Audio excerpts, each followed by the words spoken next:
আজি ঘোষণা হোৱা হাইস্কুল শিক্ষান্ত পৰীক্ষাৰ ফলাফলক লৈ এতিয়া চলিছে নানা চৰ্চা। কিন্তু ইয়াৰ মাজতে এখন মাৰ্কশ্বিটক লৈ এতিয়া ছ'চিয়েল মিডিয়াত যথেষ্ট চৰ্চা আৰম্ভ হৈছে। 599 নম্বৰ লাভ কৰা এজন ছাত্ৰৰ এই মাৰ্কশ্বিটখন কিয় ভাইৰেল হৈছে ছ'চিয়েল মিডিয়াত, চাওঁ হওক আমাৰ এই প্ৰতিবেদনত।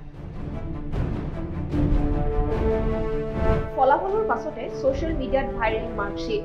দেখা নাই আগে এনে ছবি দেখা নাই, শুনা নাই আগে এনে সুৰ শুনা নাই। 599 পায়ো অসন্তুষ্টি ছাত্ৰ অভিভাৱকৰ। মই যথেষ্ট আনন্দ লাভ কৰিছোঁ যদিও সঁচাকৈ যিটো পৰীক্ষাত বহি পিনি এয়া ৰিজাল্ট লাভ কৰিব পৰা হ'লে বেছি সুখী হ'লোহেঁতেন। আৰু এতিয়াও ৰিজাল্টটো প্ৰতি বছৰে যিদৰে বছৰীয়া পৰীক্ষাত পাই আহিছোঁ তেনেদৰে পোৱা যেনেই লাগিছে, তাতে অলপ হ'লেও আনন্দ পাইছোঁ। কোভিড সৃষ্ট পৰিৱেশৰ বাবে এইবাৰ পৰীক্ষা নোহোৱাকৈ ঘোষিত হ'ল মেট্ৰিকৰ ফলাফল।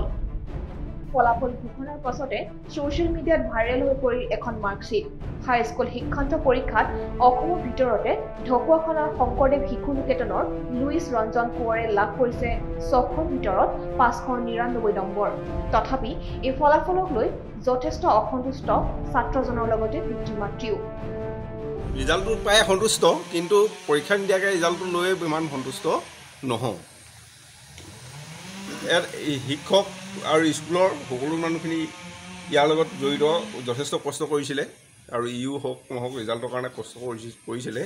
আৰু এটা কাৰণে মই সুখী স্কুল কৰ্তৃপক্ষৰ প্ৰতি, ইয়াৰ নম্বৰ যিটো ইয়াক দিছে পূৰ্বৰ ৰেকৰ্ডৰ মতেই যে নম্বৰটো ই পালে, সেইকাৰণে মই ল'ৰাটোৰ লগত মানে সুখী। মই এই সম্পৰ্কত কি ক'ম মানে একো ভাবিয়েই পোৱা নাই, মানে বিশেষকৈ দুখো লাগিছে। বিশেষকৈ যি দেশৰ কৰোণা পৰিস্থিতি, সেই পৰিস্থিতিৰ বাবে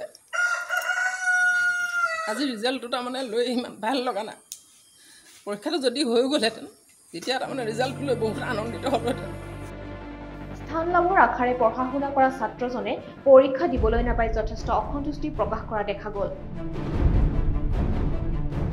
ছাত্ৰজন শৈশৱৰ পৰা অতি মেধাৱী আছিল তথা তেওঁ ৰাষ্ট্ৰীয় শৈক্ষিক গৱেষণা প্ৰতিভা সন্ধানী পৰীক্ষাটো সুখ্যাতিৰে উত্তীৰ্ণ হোৱাৰ লগতে বিদ্যালয়ত একেৰাহে প্ৰথম স্থান লাভ কৰি আহিছে। ছাত্ৰজনৰ ফলাফলক লৈ অঞ্চলটোত উৎসাহৰ সৃষ্টি হৈছে। সমগ্ৰ অসমৰ লগতে ঢকুৱাখানাৰ বিভিন্ন দল সংগঠন তথা অনুষ্ঠান প্ৰতিষ্ঠানে শুভেচ্ছা জ্ঞাপন কৰিছে ছাত্ৰজনক। ঢকুৱাখানাৰ পৰা লিখন ৰিপৰ্ট প্ৰাগজ্যোতি।